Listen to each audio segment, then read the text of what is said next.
जय माता दी। मेरे सभी प्यारे दोस्तों, मैं लक्ष्मी शर्मा बड़ों को चरण स्पर्श, छोटों को प्यार और बराबर वालों को दिल से नमस्कार करती हूँ।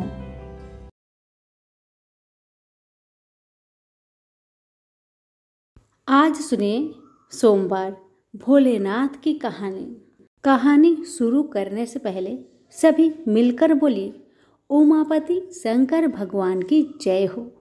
कथा को पूरा सुनिए, अगर अच्छी लगे तो दूसरों को भी शेयर कीजिए। अब सुनिए कथा। भविष्य पुराण में लिखा है कि पृथ्वी पर जितने भी तीर्थ और व्रत हैं, वे सब इस सोमवार व्रत की 16वीं कला को भी नहीं पा सकते। जो सोमवार को भगवान शिव का अर्चन करते हैं, उनके लिए इस लोक और परलोक में कुछ भी दुर्लभ नहीं है। इस दिन जो दान, होम, व्रत और जप किया जाता है, वह उमा शंकर की प्रसन्नता का कारण बनता है। इस व्रत के करने से समस्त मनोकामनाएं पूर्ण होती है। उज्जवल भविष्य, कीर्ति, मान, प्रतिष्ठा मिलती है। निसंतानी को संतान तथा निर्धन को धन की प्राप्ति होती है। सारे भय दूर होकर दुखों का नाश होता है। सौभाग्यवती स्त्रियों का सुहाग अखंड बना रहता है। इस व्रत के देवता चंद्र शांति और शीतलता के प्रतीक है। यह मानसिक अशांति व हृदय की चंचलता को दूर करके हृदय को शांति प्रदान करता है। नेत्र पीड़ा व अन्य बीमारियों का शमन करता है। श्रद्धा पूर्वक विधि विधान से चंद्र का पूजन करने से समस्त कष्टों से मुक्ति मिलती है। इस दिन कही जाने वाली कथा हमारे बीच फैली छुआछूत की कुरीति को मिटाने की प्रेरणा भी देती है। आइए सुनते हैं कथा। इस व्रत की कथा का उल्लेख स्कंद पुराण में इस प्रकार हुआ है।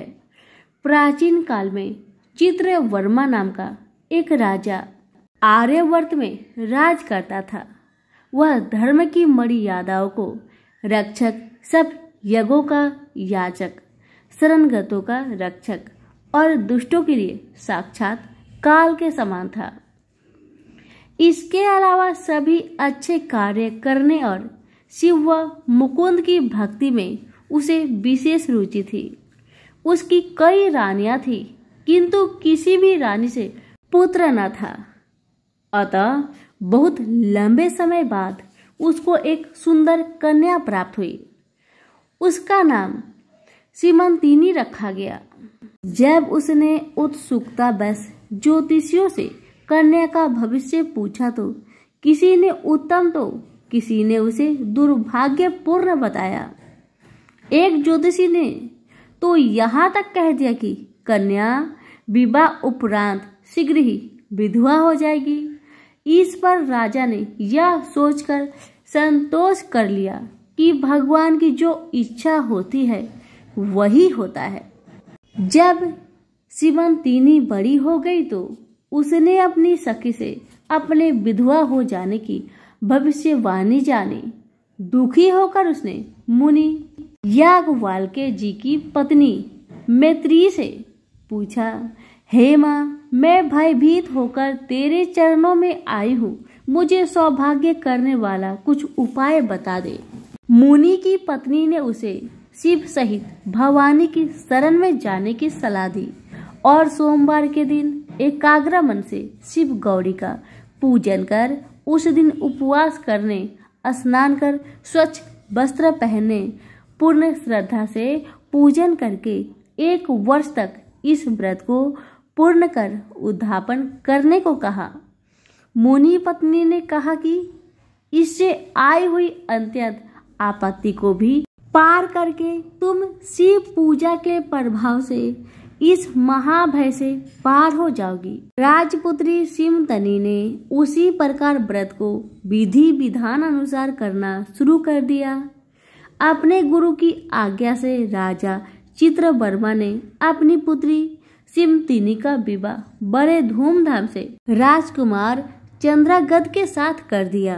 कुछ माह बाद जब राजकुमार यमुना में सैर करने के लिए नाव में बैठकर चला तो नाव के भंवर में फंसने से मल्ला सहित वह डूब गया। सभी तरफ हाहाकार मच गया।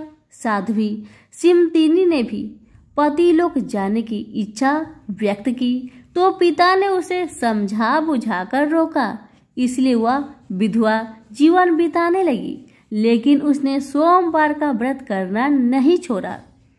यूं तो राजकुमार चंद्रगद यमुना में डूब चुका था, लेकिन जलकीरा में लगी हुई एक नाग कन्या ने डूबे हुए राजकुमार को देखा तो वह उसे पाताल लोक में ले गई। वहां उसे सभी नाग कन्याओं ने घेर लिया। नागराज तक्षक ने उसके बारे में पूछा तो राजकुमार ने बताया कि वह राजा नल के पुत्र इंद्रसेन का पुत्र है। फिर उसका विस्तृत परिचय दिया और बताया कि यह महादेव का भक्त है, जो तक्षक ने प्रसन्न होकर उसे नदी के ऊपर पहुंचा दिया। सोमवार के दिन जब सिमतिनी स्नान करने सखियों के साथ उस नदी पर पहुंची तो राजकुमार को जीवित देखकर फूली न समाई। राजा इंद्रसेन ने अपने पुत्र को राज्यभार सौंप दिया। सिमतिनी के साथ चंद्रगद ने वर्षों तक सुख भोगा और 8 पुत्र व 1 पुत्री को पाया। इस तरह शिव पूजन करके सिमतिनी को पति और अन्य सुखों की प्राप्ति हुई। तो सभी प्रेम से बोलिए हर हर महादेव, माता पार्वती की जय हो। आज जो मैं आप सभी को कथा सुनाऊंगी, इस कथा को स्वयं महाकाल के पुत्र कार्तिकेय जी ने सुनाया था। कथा को पूरा जरूर सुनिएगा और दूसरों को भी शेयर कीजिएगा। तो सभी प्रेम से बोले महाकाल जी की जय हो। कथा।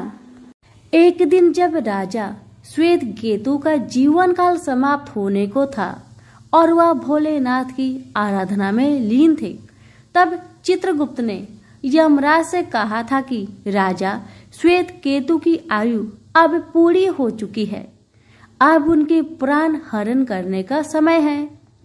तब यमराज ने अपने दूतों को आज्ञा दी कि वे जाए और श्वेत केतु के प्राण हर लाए। यमदूत राजा श्वेत केतु के पास पहुंचे तो वह शिव मंदिर में थे। दूत बाहर ही खड़े हो गए। श्वेत केतु गहरे ध्यान में थे। बहुत देर हो गई, न श्वेत केतु का ध्यान टूटा, न यह दूत हिले। दूत बिना अपना काम किए खड़े रहे। जब वे वापस नहीं पहुंचे तो यमराज ने विलंब होते देखा तो कालदंड संभाला और खुद चल पड़े।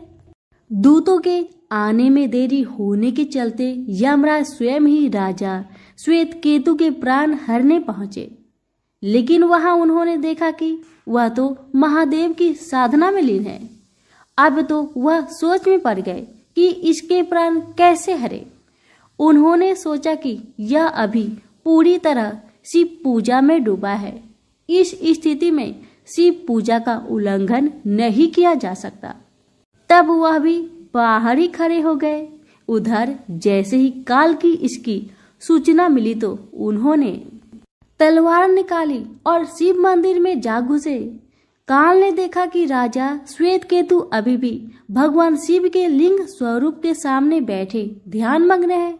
वह झटपट आगे बढ़ा और जैसे ही उसने राजा श्वेत केतु का सिर काटने के लिए तलवार उठाई, शिव ने अपना तीसरा नेत्र खोलकर काल की ओर देखा। भोलेनाथ का तीसरा नेत्र खुलते ही काल वही राजा श्वेत केतु के सामने जलकर भस्म हो गया। थोड़ी देर बाद जब राजा श्वेत केतु का ध्यान टूटा, उन्होंने अपने आंखें खोली तो राख में बदल चुके काल को देखा। उन्हें चिंता हुई कि यह कौन है और क्या है। श्वेत केतु ने भगवान शिव से पूछा, हे भोलेनाथ, यह किसकी राख है? इसे किसने और क्यों जलाया?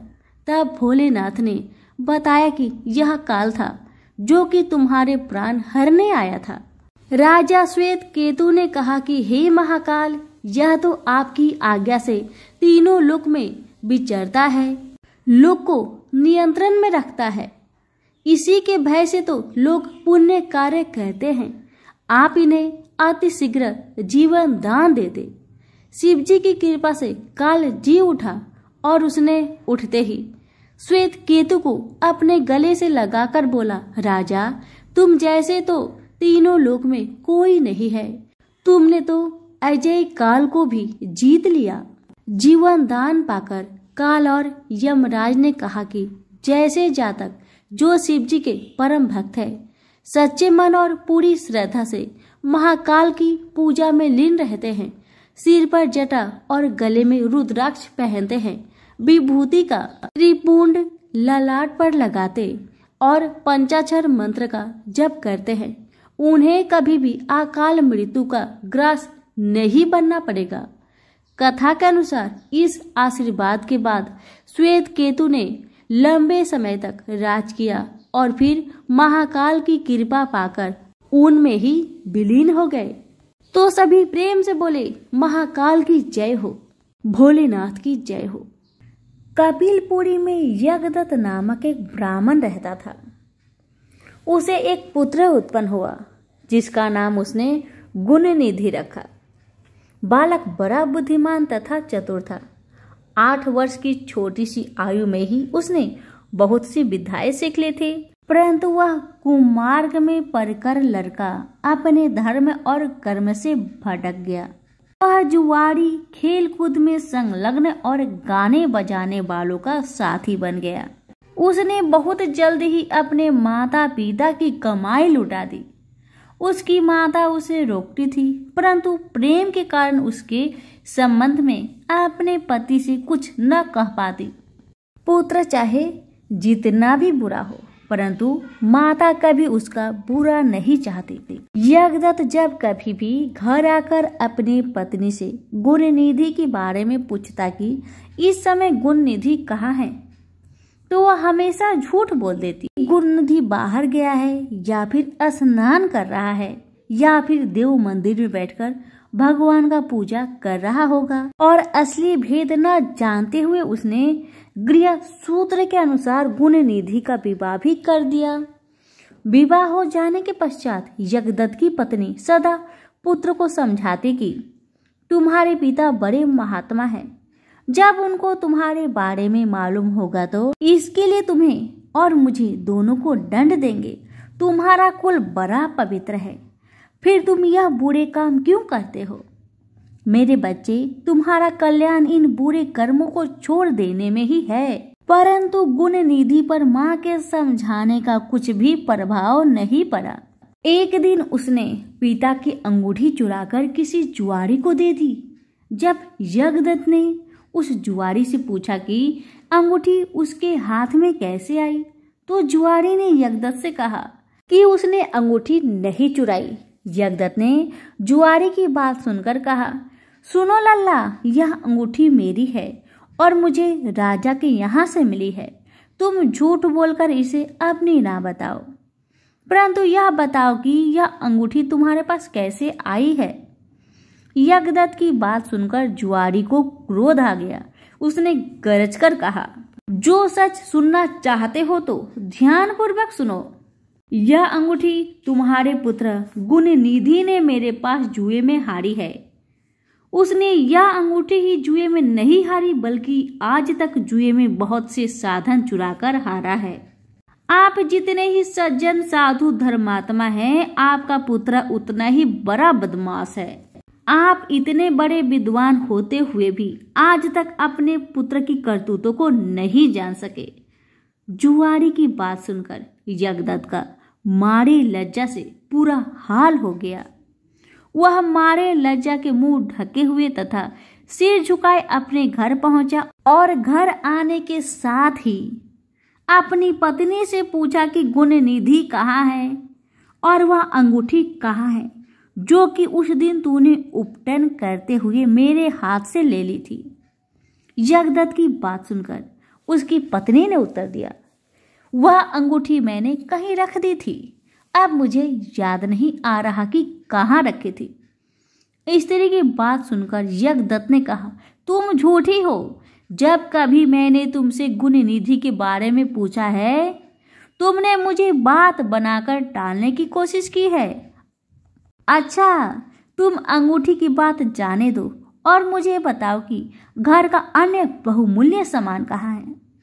न जाने मेरे किन पापों के कारण मेरे यहाँ ऐसा पुत्र उत्पन्न हुआ है। फिर जब उसने घर की दूसरी कीमती सामान देखा तो मालूम हुआ कि सभी बहुमूल्य वस्तुएं गायब थी। तब यज्ञदत्त ने हाथ में जल लेकर पत्नी और पुत्र को तिलांजलि दे दी और एक ब्राह्मण की कन्या से अपना दूसरा विवाह भी कर लिया।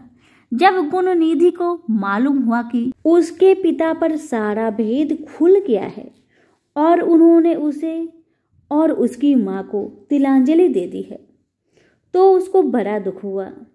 वह अपनी करनी पर पछताने लगा। वह भूखा प्यासा एक शिव मंदिर के पास आकर बैठ गया। उस दिन शिवरात्रि का व्रत था। लोगों ने शिव पूजन किया, फिर तरह तरह के पकवान तथा खाद्य सामग्री उन पर चढ़ाई। जब लोग भगवान का पूजन आदि करके मंदिर में ही सो गए तो गुणनिधि ने मंदिर के भीतर प्रवेश किया और खाने पीने का सामान उठाकर बाहर की ओर भागा। चलते चलते उसका पैर एक सोते हुए शिव भक्त से टकरा गया। फिर क्या था, उस भक्त का चोर चोर का शब्द सुनकर सभी लोग जाग उठे और दौड़ते हुए गुणनिधि का पीछा किया। बहुत से नागरिक भी उन भक्तों के साथ मिल गए। अंत में उन लोगों ने दौड़ते हुए गुणनिधि को पकड़ लिया और सबने मिलकर उसको ऐसा मारा कि वह मर गया। उसके मरने के साथ ही यमदूत ने आकर उसे घेर लिया और निर्दयता पूर्वक उसे मारने लगे। उधर भगवान सदाशिव ने अपने गणों से कहा, गुणनिधि बड़ी पापी, दुराचारी और कुकर्मी है, फिर भी उसने शिवरात्रि का व्रत रखकर जागरण किया है, हमारे पूजन को देखा है, हमारे दर्शन किए हैं, दीपक से लिंग के शरीर पर गिरती हुई छाई की इसने निवारण किया है, रात्रि में अपना वस्त्र फाड़ कर उसमें बत्ती डाली है, प्रसंग वंश इसने हमारी गुणों का श्रवण किया है तथा ऐसे ही और धर्म कार्य किए हैं, अतः वह हमारे लोक को आएगा। उसके पश्चात वह कलिंग देश का राजा होगा। तुम लोग वहां जाकर गुणनिधि को यमदूतों के बंधन से मुक्त करो, क्योंकि हमने उसे अपना लिया है। अतएव भगवान श्री सदाशिव की आज्ञा पाकर विमान पर बैठकर शूलधारी उनके पार्षद भी घटना स्थल पर आ पहुंचे और बोले, यमराज के गणों, तुम अब इस परम धर्मात्मा ब्राह्मण को छोड़ दो, क्योंकि अब इसमें कोई पाप शेष नहीं रहा। यमदूतों ने भगवान श्री सदाशिव के पार्षदों से कहा, यो तो आपकी आज्ञा हमारे सिर माथे पर है, मगर यह तो दुष्ट महापापी कुकर्मी, मांस तथा मदिरा का प्रयोग करने वाला, पर स्त्री तथा वैश्यगामी, माता पिता की आज्ञा न मानने वाला चोर तथा जुआरू है। हम लोग इसलिए इसको ले जा रहे हैं। यमदूतों की बात सुनकर सदाशिव के पार्षदों ने कहा, तुम मूर्ख हो, यह ब्राह्मण पापी नहीं है। इसका सबसे बड़ा धर्म यह है कि इसने पुराना कपड़ा जलाकर शिवालय को प्रकाश किया, रात्रि भर जागरण किया। स्थित चित्त से शिवालय के द्वार पर बैठकर इसने भगवान श्री सदाशिव के पूजन को देखा और हरि कीर्तन को सुना। इसलिए भगवान श्री सदाशिव के इच्छा अनुसार यह राजा बनाया जाएगा। और इस प्रकार कहने के पश्चात भगवान श्री सदाशिव के पार्षद गुणनिधि को अपने धाम ले गए। यमदूतों से मुक्ति पाकर गुणनिधि भगवान श्री सदाशिव के पार्षद के साथ विमान पर चढ़कर शिवलोक को गया। यमदूतों ने जाकर सारा वृत्तांत यमराज से कहा, जिसे सुनकर यमराज ने कहा, जो व्यक्ति भस्म रमाए हुए हो, रुद्राक्ष की माला धारण किए हो, शिवलिंग का पूजन करता हो, श्री सदाशिव के गुणों का गान करता हो, छल से ही सही उसके पास बिल्कुल न जाओ। यमराज ने भगवान श्री सदाशिव को प्रणाम करके कहा, आप इस अनजाने दोष को क्षमा करें। तो प्रेम से बोलिए भोलेनाथ की जय हो, उमापति शंकर की जय हो। हमारी सुनाई हुई कथा अगर आपको अच्छी लगी हो तो लाइक शेयर जरूर करिएगा। आप सभी का बहुत बहुत धन्यवाद।